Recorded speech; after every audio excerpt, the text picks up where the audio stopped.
The Galactic Council had ruled the stars for 12,000 years. They had seen empires rise and fall. They had watched species evolve from simple creatures into spacefaring civilizations. They believed they understood everything about power, diplomacy, and war. Then they met humanity. Ambassador Velix of the Thornery Dominion stood at the observation deck of the Council Station, watching the small blue planet rotate slowly in the distance. Earth, such an ordinary world in such an ordinary system. The Thornery had expected nothing from these newcomers. Humans had only achieved faster than light travel 3 centuries ago. They were children compared to the ancient races of the galaxy. "They will accept our terms," Velix said to his aide, his crystalline skin catching the light of distant stars. "They have no choice. We control the trade routes. We control the resources. They are surrounded by our allies." The aide nodded respectfully. "The summit begins in 1 hour, Ambassador." "The human delegation has already arrived." Velix smiled, showing rows of translucent teeth. "Good. Let us teach these newcomers their place in our galaxy." The summit chamber was designed to intimidate. It was massive, carved from dark stone taken from a dead world. Statues of ancient council victories lined the walls. The ceiling displayed a live feed of council warships patrolling the system. Everything about this place screamed power and authority. 12 species sat at the circular table. The Thornery, with their crystal bodies. The Veth, massive creatures of stone and metal. The Silari, elegant beings of pure energy. The Corvin, insectoid warriors with armored shells. And 8 more ancient races, each representing thousands of years of galactic dominance. Then there were the humans. Admiral Sarah Chun sat at the human position with 4 officers behind her. She was small compared to most species present. Her skin was soft. Her body had no natural weapons. She looked fragile, breakable, temporary. Velix studied her carefully. He had read the intelligence reports. Humans were emotional creatures. They formed attachments. They grieved their dead. They celebrated small victories. These were weaknesses the Council could exploit. "Welcome to the Galactic Summit," High Chancellor Orcs announced, his voice echoing through the chamber. The Veth leader stood 8 feet tall, his body covered in ancient battle scars. "We have gathered to discuss the integration of the human territories into the Council's sphere of influence." Admiral Chun stood slowly. "Integration is a polite word for what you're proposing, Chancellor." The chamber fell silent. No species spoke to the High Chancellor with such directness. "You wish to take our mining rights in the Kepler sector," Chun continued. "You want control of our jump gates. You demand we reduce our military presence by 70%. And you expect us to pay tribute to the Council Treasury." Velix leaned forward. "These are reasonable terms for a species in your position. You are surrounded. The Council fleet outnumbers your own 20 to 1. Resistance would be foolish." Chine nodded slowly. "I understand your perspective, Ambassador. You see our small territory. You see our young civilization. You see weakness. We see reality." The Corvin delegate clicked, his mandibles scraping together. "Your species has existed for such a brief moment. You have no concept of true power." Admiral Chun smiled. It was not a warm smile. "Perhaps you're right. We are young. We are small. Our history is filled with chaos and conflict." She paused. "But I wonder if you've truly studied that history." Chancellor Morix made a dismissive gesture. "We have no interest in your internal struggles. Primitive wars over territory and resources. Standard behavior for developing species." "Standard behavior," Chun repeated. "Tell me, Chancellor, in your 12,000 years of rule, how many times has the Council faced total war? How many times has your civilization stood at the edge of extinction?" The question hung in the air. The Council delegates looked at each other uncomfortably. "The great conflicts of the Council were resolved through negotiation and limited military action," Morix answered finally. "We are civilized beings." Chun nodded again. "In our short history, Humanity has faced extinction multiple times.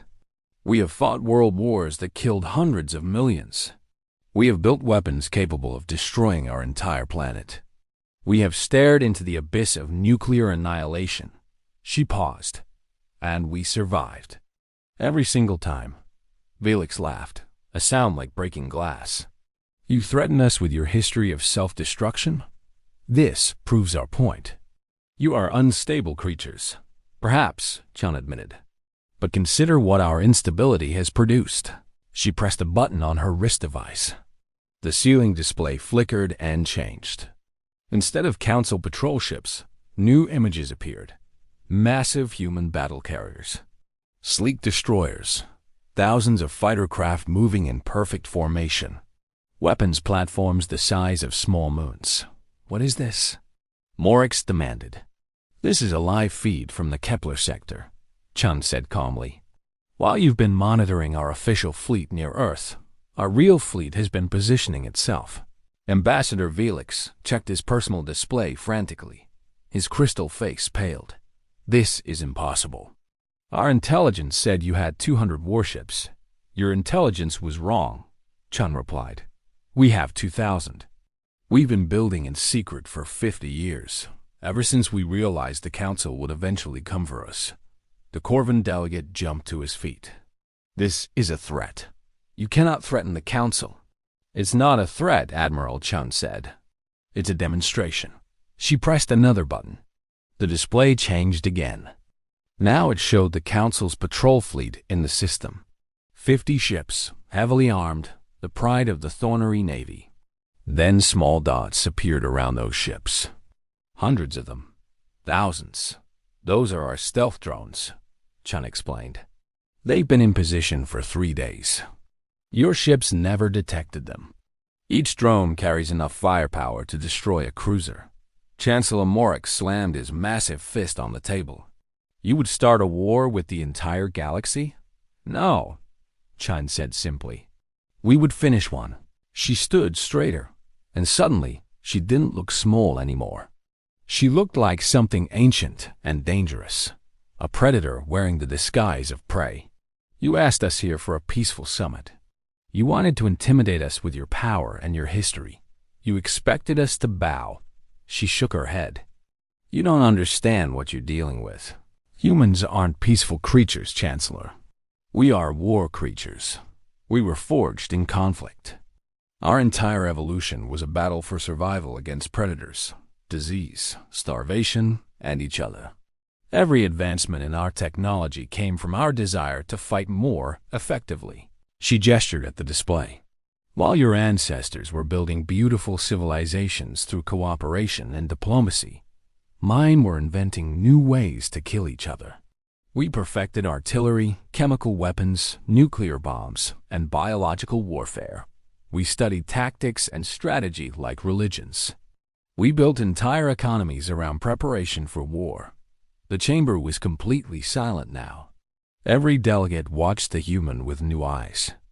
You think your fleet of 20 to 1 is impressive, Chun continued.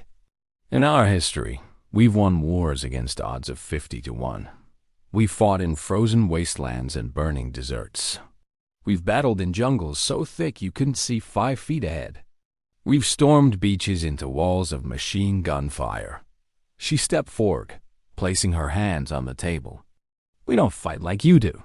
We don't have rules about acceptable losses or proper warfare. When humans go to war, we go to win. We will bomb your cities until nothing remains. We will poison your water supplies. We will hunt your leaders through every hiding place in the galaxy. We will fight with our last breath, and when we die, we will make sure our children continue the fight. Ambassador Felix's voice trembled. This is barbarism. Yes, Chun agreed. It is, and that's precisely why you should fear us. She turned to address the entire council. We came here hoping for peace. We wanted trade agreements and mutual cooperation. We wanted to join your community of civilizations as equals. But you showed us your true intentions. You wanted submission. The display changed one final time. It showed a map of the galaxy, with human territory marked in blue. Suddenly, new markers appeared. Green dots scattered across council space. Hundreds of them. Those are sleeper cells, Chun explained. Human agents positioned throughout your territories over the past century. If war begins, your infrastructure will collapse within days. Power grids, communication networks, supply lines. Everything you depend on will fail simultaneously. Chancellor Morix looked at the display with horror. You've been planning this since first contact? Since before first contact, Chun corrected. We detected your observation probe 60 years before we officially met. We knew you were watching. We knew you would eventually come. So we prepared. The Solari delegate spoke for the first time, her voice like musical bells. Your species terrifies itself. How can you live with such constant paranoia? Admiral Chun considered the question. We call it survival. Every generation of humans learns the lesson. Peace is not given. It is earned through strength. We hoped the galaxy would be different. We hoped we could finally rest, she sighed. We were wrong. She picked up a data device and placed it on the table. Here are our counterterms. The Kepler sector remains ours. Our jump gates stay under human control. Our military expands, not contracts. And the Council pays us for access to our trade routes. Outrageous, the Corvan delegate shouted. These are the same terms you offered us, Chun pointed out. Simply reversed. If they were reasonable for you to demand, they should be reasonable for us. Chancellor Morix stared at the data device as if it were a venomous creature. You cannot expect us to accept this. I expect you to consider the alternative, Chun replied. We don't want war. We truly don't. We know the cost better than any species alive. But if you force us into conflict, we will not hold back. We cannot hold back. It's not in our nature. She walked toward the door, her officers falling in behind her. You have one standard month to respond. Use that time wisely. Study our history more carefully. Watch our old recordings of warfare. Understand what you would be unleashing. At the doorway, she paused and looked back. You wanted a peaceful summit. You wanted us to come here afraid and desperate. Instead, we came prepared. We came strong. We came as humans have always come when threatened. She smiled that cold smile again. In war formation, the door closed behind her. The chamber remained silent for a long moment. Then Ambassador Villick spoke, his voice barely a whisper. What have we done? Chancellor Morix had no answer. He stared at the display still showing thousands of human weapons pointed at his fleet. The Council had ruled for 12,000 years. They had never lost a war. But looking at the cold efficiency of human military preparation, Morix realized something terrible. They had never truly fought one. 1 month later, the Council accepted every human term. The treaty was signed without further negotiation. And across the galaxy, every species began quietly studying human history with new respect and considerable fear. The humans had wanted peace. They had offered friendship. They had hoped for acceptance. But when the galaxy showed its teeth, humanity showed its own. And the galaxy learned to look away first.